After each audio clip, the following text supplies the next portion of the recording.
Springs is really unique. Crystal Springs is only about 2.7 miles, but its value in the context of the region is much bigger than sort of the humbleness of the size of the watershed.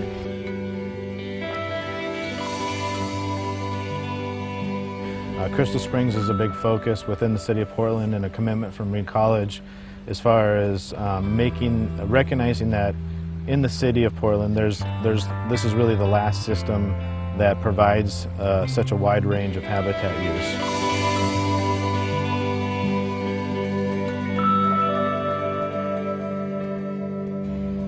Crystal Springs is one of those great streams that's got a lot of the characteristics of a rural mountain headwater stream. The educational value of this watershed is tremendous. If we can educate people here about the importance of watersheds, then that will affect how we look upon all watersheds throughout the state.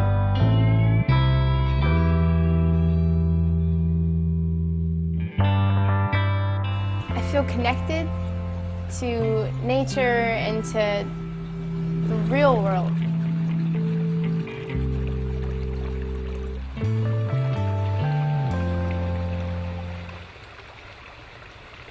What's just really magnificent is to think about the fact that fish go from Crystal Springs, which is a tributary that runs north of Johnson Creek, into Johnson Creek, then into the Willamette River, then to the Columbia, and then out to the ocean, out to the Pacific Ocean, and they actually travel back again. And it gives me goosebumps. So Crystal Springs that you see here literally bubbles out of the ground up at Reed College and at the rhododendron garden. And the water originally actually comes from the rainwater that falls on the uplands of Johnson Creek. So way out by Powell Butte and Clatsop Butte, when it rains out there, the rain that's allowed to percolate into the ground fills an aquifer that is under all of Johnson Creek. And some of that actually bubbles up here. And there's a whole series of springs between Reed College and Johnson Creek that form the western boundary of the neighborhood. So on three sides of this neighborhood, there is Johnson Creek and the water that is so important to it. Before the restoration efforts, this area was heavily degraded with urban misuse of invasive weed introduction.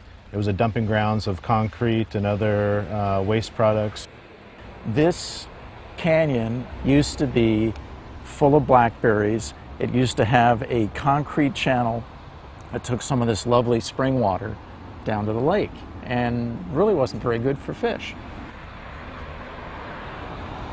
Crystal Springs that you see here does have its problems, one of which it is crossed by roads all over town, and we need to make sure that at those roads crossings that we're providing fish passage each time that we do it. The culvert project that we're working on will eliminate the 9 culverts that are barriers to fish passage in Crystal Springs.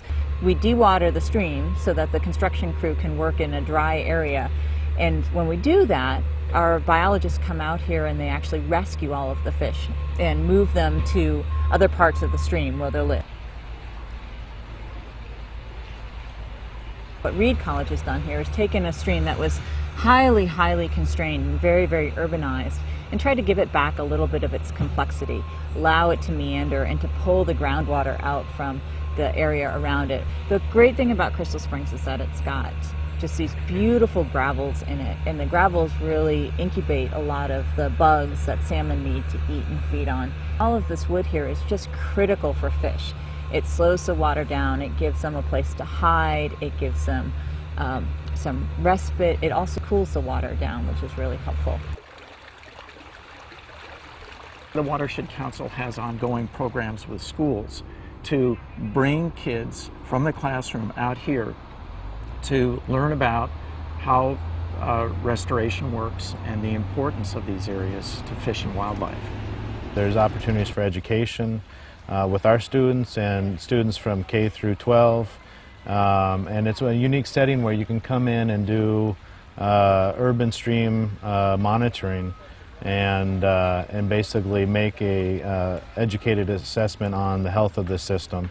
Really, really special about this place is that there is the ability to have Reed College and Portland State and people from the community and all kinds of people coming together and working on something and really making a difference, and to actually see the results, tangible, real things happening here.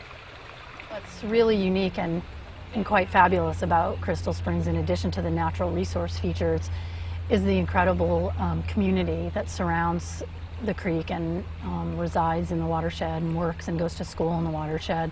There's a lot of interest here, and folks for decades really have been engaged in participating in their community in lots of different ways. Canyon Day is a biannual event. It's actually Reed's oldest tradition that dates back to 1912.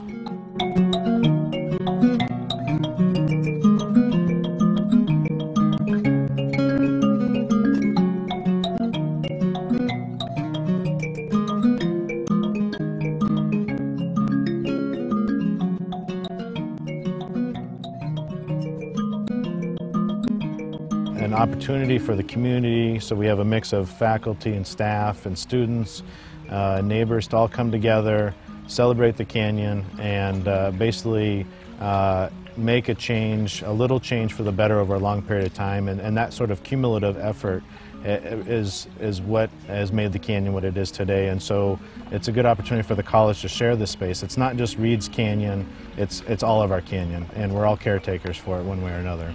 It's a small stream, it's 2.7 miles long, so it's really doable. It's something that people can grasp and hold on to. People have such a history with Crystal Springs, and that momentum, that energy, and that sense of something that can be accomplished in a short period of time really drives everybody. The Watershed Council, with a lot of cooperation from the golf course and some grant money, basically removed the concrete, planted native plants, meandered the channel, and is made the place where now fish can rear. Living in this neighborhood and watching my sons grow up in this neighborhood has been a real privilege to see clean water coming from underneath the neighborhood from these wonderful springs and providing a source of habitat not only for fish, but a wonderful place for people to live and a great recreational resource. And as people become involved, they take on ownership of the areas. They see it as their own and they protect it and value it. I really believe that if we can just plant a few seeds, there's such a rich environment here for folks to latch on to the work that the City of Portland is doing and really run with it. It's just this little trickling, lovely, babbling brook, and it literally has regional significance and could be a national model for both how the scientists deal with water resources and natural resources, and for how communities get behind amazing efforts like this and figure out how to do their own part to help make it a reality.